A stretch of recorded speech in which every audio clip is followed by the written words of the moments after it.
Ooh, nice view. This is where we got stuck in the van because I was parked over there and I had to back in. And then you had 12 people in the van and we started slipping. Yeah, yeah. And then we had to tell all the Russian guys, get out the car. And they were pushing like that. Ah, and then they said, look at my shirt. Look what you done. No more tip for you. I'm like, wow, dude, welcome to Palau. These are some of the stone faces. So, Oh, wow, look at that. the Reader's Digest version is, Yeah. there's these demigods in Palau. They wanted to build the biggest stone monolith. Like, remember the local bai, the chief's house earlier? They wanted to build the pillars of it. And each one had their own task. You do this, you do that, and so et cetera, et cetera. But we can only do it at nighttime. We cannot do it in the daytime because if people sees us, we're gods. We cannot be seen. So that, okay, sure, they did their task. And one of the gods, he didn't want to work. He just wanted to play games and do some tricks and things like that. So he took like a coconut, turned it into fire and turned it into a rooster. And in the middle of the night, the crow rooster, and they thought the sun's coming up, we're out of time. So they left unfinished business there. So you're going to see like these stones about 3 meters high or 9 feet big. We'll go to the end of this house and we'll look over, then we can actually walk down and see it up close and personal. Okay. Sounds good? So those are the stone faces representing the gods. Let's walk here to this side. Let's get a top view. You see the open grass cut area? Okay, yes. That one. Hi. Ouch. Right there. Ooh, look at that color of the water. That's pretty.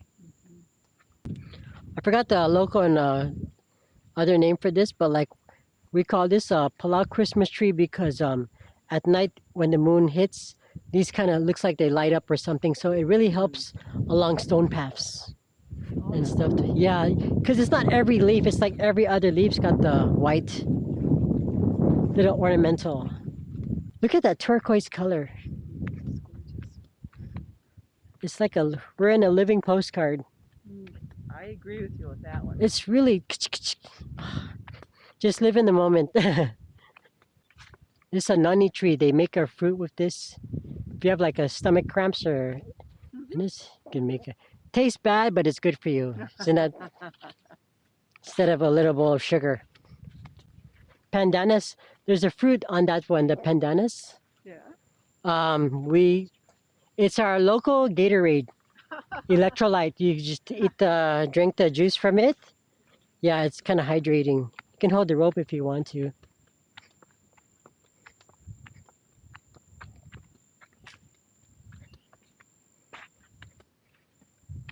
Came here once. I saw baby cats falling out of the pandanus tree out of nowhere. They were like hiding up in there. Baby cat? Kittens. Kittens? It was so random. Domestic? Yeah, sometimes there's cats that live here, and I was like, was that a cat? And I'm like, oh, jeez. Just hanging out.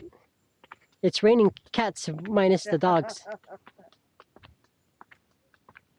Kittens without mittens get smitten. Yeah, kittens are so cute. Yeah. It's a catastrophe. This one is a honey grass. Honey lemon. Smell this.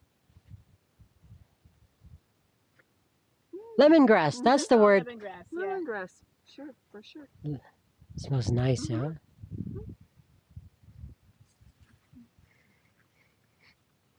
Very good. Everything we need is from nature if we take time to learn and apply.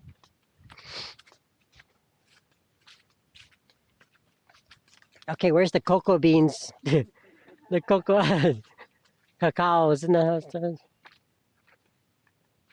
Ooh.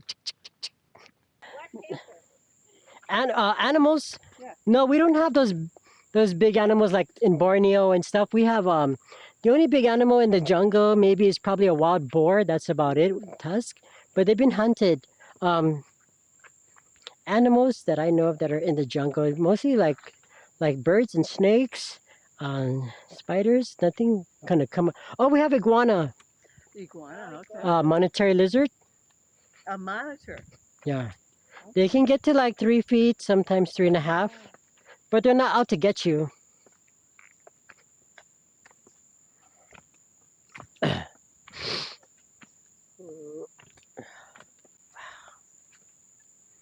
Predator.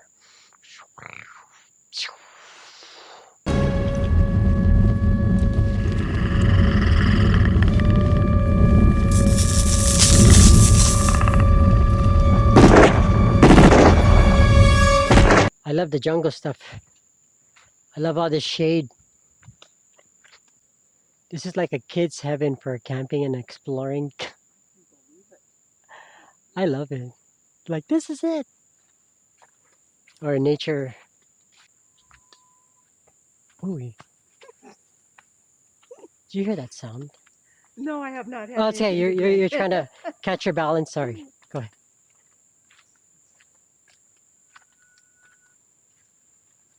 That's a local bird. Also, that one. I think one's a morning bird. Very nice.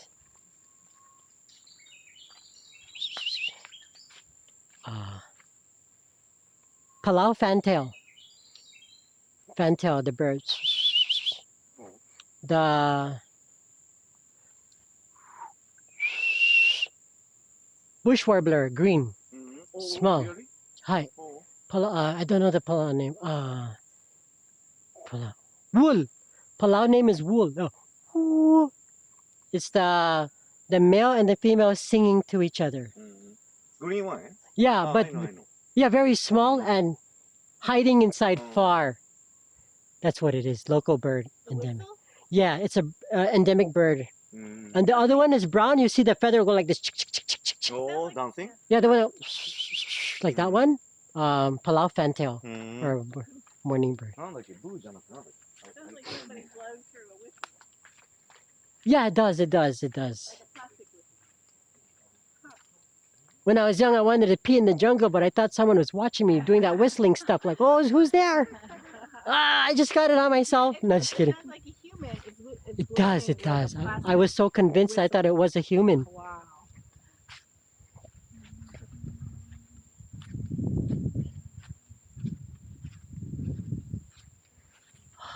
Magical. So you think these were being carved right here in this location? So some, I would think some of them are moved, but the big ones were there. Okay. And I'll state my reason why the big ones were exactly where they are. Some might be placed or moved together for display purposes, but I think some of these were standing exactly the way you see it, because what they wanted is to make a pillar for like the stands. Remember the chief's house earlier when I was saying it was raised above the ground? This was supposed to be the life-size version of it. And if you look closely, on top of the rock, it's got like a groove, each one, which means there's supposed to be like a beam that's supposed to like kind of lay horizontally that way. You know what I mean? Like boom, boom.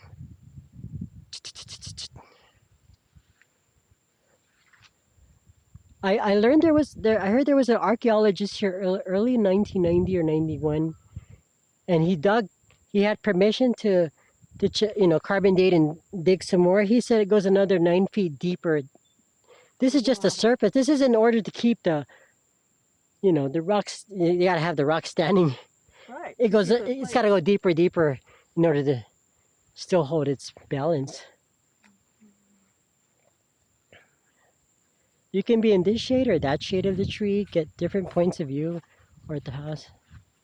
Look around all you like and you can go right up to it and take a look.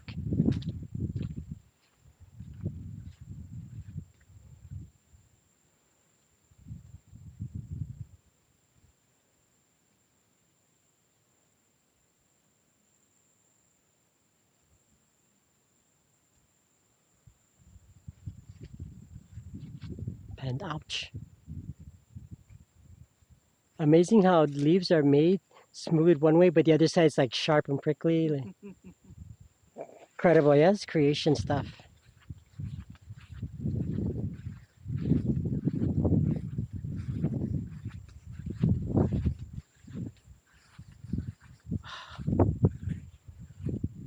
Interesting about this one, it's two different kinds of stone or mineral. Like it was put in here or something, right? Look at that. Like it was on purposely. It's one of those ancient mysteries of the world. Like how and why?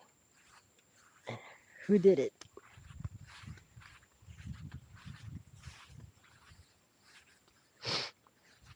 Okay, they gotta cut the grass here. Where's my landscape guy? Come on, Jorge. No, just kidding. I'm not paying you 4 rupees a day. Ooh, I like this So one. this This might be. slab, it looks like limestone. It Black limestone. it does, but It doesn't look volcanic, or is it? no, there's no way limestone gonna hold like this. So it must It's be gonna crack volcanic. limestone because it rains a lot. If this was rain over the limestone, it would have been done and done. Because water is like acid to the corals, like limestone. Shh. So if you ever get a chance to visit the Milky Way of Palau, it's like a big pool area in the Rock Islands, and it's all limestone. It rains. There's no current flow. All that rain comes down and washes everything, and you get that nice clay muddy. Oh. And so if this was limestone, this would all be whoosh, So down it's to gotta the be surface, and volcanic then, right? yeah, well, kind of and mix like a carbon calcium or something. Yeah, could be mixed. I know it's volcanic iron. You want to see the faces of the stones? You're seeing one right here. Oh, I see it. But I think over time with the rain, unless partial there and then somewhere that way. The eyes and the mouth, the grooves. Um,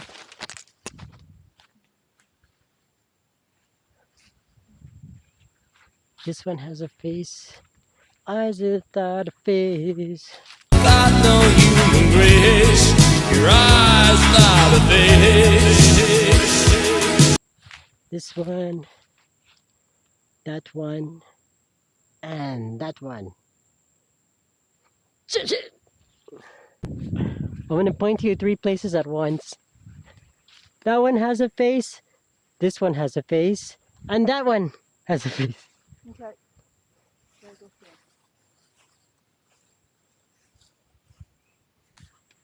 Awesome day. Awesome possum blossom.